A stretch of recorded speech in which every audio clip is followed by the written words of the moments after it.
सबके बैकलॉग आते हैं, बहुत ही कॉमन चीज़ होती है। 11th क्लास का बैकलॉग को कंप्लीट करना is comparatively easier then 12th class के बैकलॉग को कंप्लीट करना। कई बार कुछ टॉपिक्स ऐसे लगते हैं हमें जो वी फील कि हमें सही से नहीं आते या फिर we are not comfortable enough with the topic.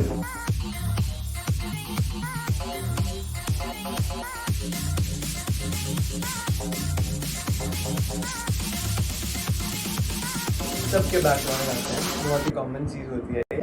तो आई वुड से कि सबसे पहली बात जो याद रखनी होती है वो ये होती है कि अगर तुम्हारा बैकलॉग आ चुका है, ठीक है, इसके बाद इस बैकलॉग में कुछ इंक्लूड होने मत दो। This is the first thing to remember. Already अगर कोई बैकलॉग आ चुका है उसमें और चीज़ें इंक्लूड होने मत देना। अगर तुम ठान चुके हो एक पर्टिकुलर टाइम पे कि बैकलॉग कंप्लीट करना है तो उसके आगे वाली चीज़ें बैकलॉग में इंक्लूड होने मत देना। सेकेंडली, 11th क्लास का बैकलॉग, अगर 11th में कोई बैकलॉग आता है, कोई भी छोटा मोटा ज़्यादा बड़ा जैसा मर्जी, उसको कंप्लीट करना is comparatively easier then 12th class के बैकलॉग को कंप्लीट करना। बिकॉज 11th से 12th में जब तुम जाते हो तो बीच में कुछ छुट्टी मिलती है, 1 महीना 1.5 महीने की, उसमें तुम 11th का बैकलॉग कंप्लीट कर सकते हो। On the other hand 12th में ट्वेल्थ की इमीडिएटली बाद तुमको रिविजन करनी होती है अपनी, ठीक है। तो अगर तुम 12th का बैकलॉग ज़्यादा होगा तुम्हारा तो तुमको रिविजन में ज़्यादा टाइम नहीं मिल पाएगा। तो तुमको 12th का बैकलॉग कंप्लीट करना इसलिए कंपैरेटिवली मुश्किल होता है। ऐसे बात नहीं, होता नहीं, सबका होता है, मेरा भी था, मगर कंपैरेटिवली मुश्किल होता है। तो ट्राई करना 12th में बैकलॉग ना आए, और 11th में अगर आ भी जाए तो नो प्रॉब्लम। सबसे पहले हम बताएंगे कि बैकलॉग को कब कंप्लीट करना है, कैसे कंप्लीट करना है, वो बात की बात है, पहले पता चले कब कंप्लीट करना है। सो बैकलॉग तुम्हारा 11th में सपोज हम बात करते हैं फर्स्ट पार्ट में, इसमें हम हफ्ते में पढ़ रहे हैं क्लास में, किसी पर्टिकुलर रीज़न की वजह से हमारा एक चैप्टर जो चल रहा था उसका 1-2 टॉपिक शायद उस हफ्ते में जो हुए वो हम नहीं पढ़ पाए, किसी रीज़न की वजह से हम क्लासेस अटेंड नहीं कर पाए और हम पढ़ नहीं पाए वो टॉपिक, तो हमारा बैकलॉग हो गया, है ना। तो अब this is a short term backlog, कम है थोड़ा, तो टाइम 1 हफ्ते का बैकलॉग, तो उसको कंप्लीट करने के लिए होता क्या है, जैसे 1 हफ्ते में एक छुट्टी तो मिलती होगी, है ना। उस हफ्ते का बैकलॉग तुम्हें उस एक छुट्टी में कंप्लीट करना, ये मान के चलो, ये ठान के चलो कि अगर उस बैकलॉग आ गया तो उस छुट्टी वाले दिन बैकलॉग कंप्लीट कर दो। दिस इज इम्पोर्टेंट कि कब टाइम स्पेसिफिक करना इंपॉर्टेंट होता है।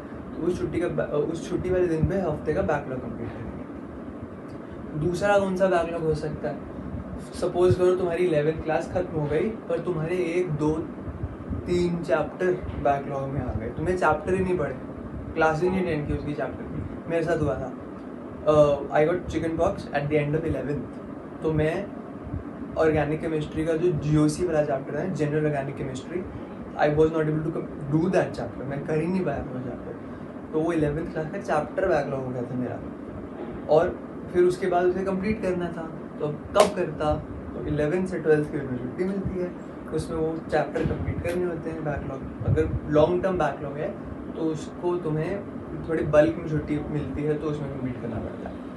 तो शॉर्ट टर्म बैकलॉग्स होते हैं उनको तुम 1-2 छुट्टी में कंप्लीट कर सकते हो, और अगर बल्क में लॉन्ग टर्म बैकलॉग्स आ चुके हैं तो उनको तुम्हें थोड़े बल्क में जो छुट्टियाँ मिल जाएँ, 1, 2 या 4 या महीने की छुट्टियाँ मिल जाएँ, तो तुम्हें उसमें कंप्लीट करना पड़ता है।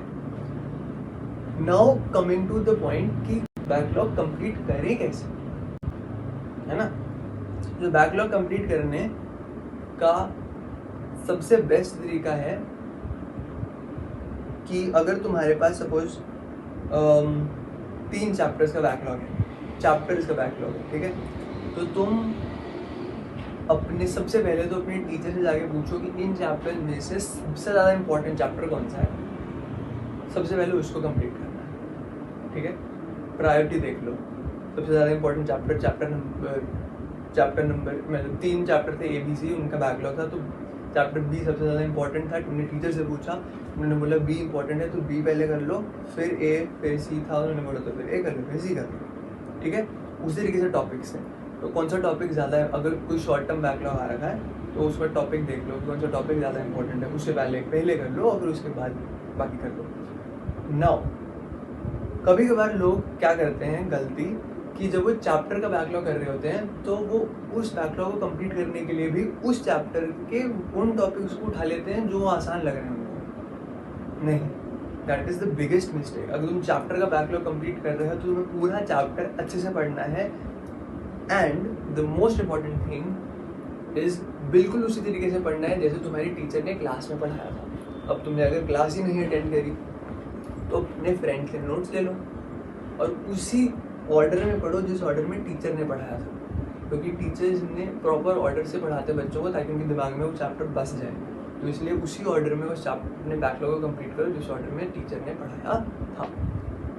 That is it, backlog complete. कई बार कुछ टॉपिक्स ऐसे लगते हैं हमें जो वी फील कि हमें सही से नहीं आते, तो अगर ऐसे कुछ टॉपिक्स हैं तो उनको रिवाइज करने के लिए पहले उनके शॉर्ट नोट्स उठाएं, खुद से बनाएं तो बेस्ट है, वरना फिर अगर कोई बुक वगैरह के भी शॉर्ट नोट्स रेफ़र कर सकते हैं।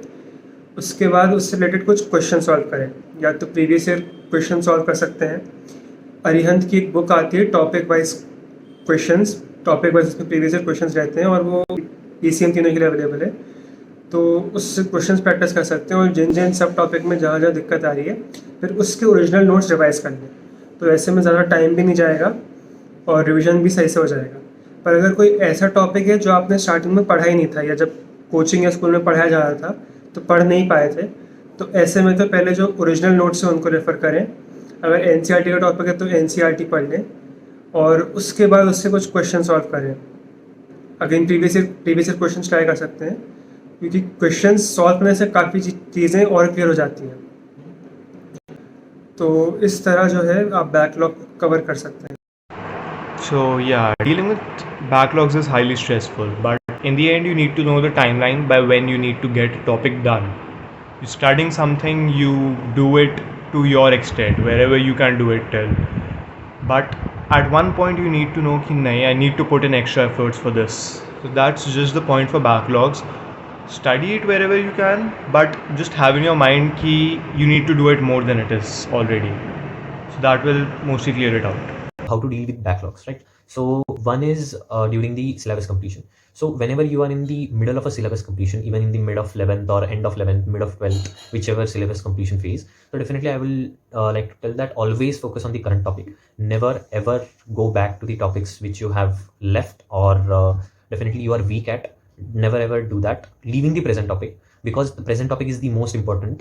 If you don't invest time in the present topic, then definitely after some days that present topic will become your backlog. So it is not an definitely when the phase comes when your syllabus is almost completed at 90-95%, so definitely you can start scheduling it, how you will take up the topics whichever you are weak at or whichever you have left, that is the backlog. So that would help you a lot and definitely always you should try to schedule it out, because scheduling makes things easier and faster, makes the process faster, and it is like a in time investment. Definitely you will invest time today in scheduling, it will help you a lot during the end phases of the preparation. You are in a revision phase, so in the revision phase I would say that you should definitely focus on the strong topics first and then go on the weak topics, because finishing the strong topics would give you the confidence that definitely, yeah, I have finished the topics which I am good at and I might get a great percentage of marks with that questions which I am strong at. So when it comes to backlogs, usually there are two approaches. The first approach is that you solve your backlog along with the present topics that are going on in class, and the second approach is that you'll wait for your revision time period to arrive, and in that time period you'll cover your backlogs. So personally I followed the first method. Like I used to take out some time on Sundays and I used to cover the topics which I was weak in or which I left initially in the beginning of my preparation. So this method has an advantage over the second method, that in the second method your backlogs would slowly pile up, and then when the revision time period arrives you would be overwhelmed by the number of backlogs. So in 11th class actually I did the second method. I was waiting for the revision period to come, but then by the time it came I realized already I have some 7 or 8 topics which I have backlogs in. So seeing that number demotivated me a bit. So in 12th class, whatever backlogs I had even in the beginning of 12th and few backlogs of 11th, I covered it while I was also covering the normal class stuff which is going on. So you can actually see which method suits you better, because some people would like to focus more on whatever is going on in class, but personally I liked it more when I solved even the backlogs along like while class was going on. So what you can do is you can make some time when you're free, like usually we all have some free time every day, or but like probably in the weekend you might have some free time, so you can solve your backlogs in your weekend. And how I would approach the backlogs is like I would usually spend a lot of time reading the theory, because that was where I usually used to lack. Like I used to feel my concepts were a bit weak. So initially I used to read theory and then I used to solve problems. So my distribution used to almost be like 50-50. I used to spend equal number of time reading theory and then solving problems. And you need to have some good theory books. And what I felt was some good theory books were Resnick, Halliday and Walker.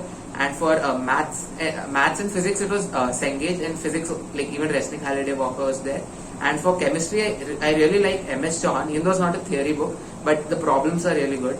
So yeah, you should see which method works the best for you. If it's easier for you to like make out some time. Lots of people like you should not compromise on the present classes which are going on.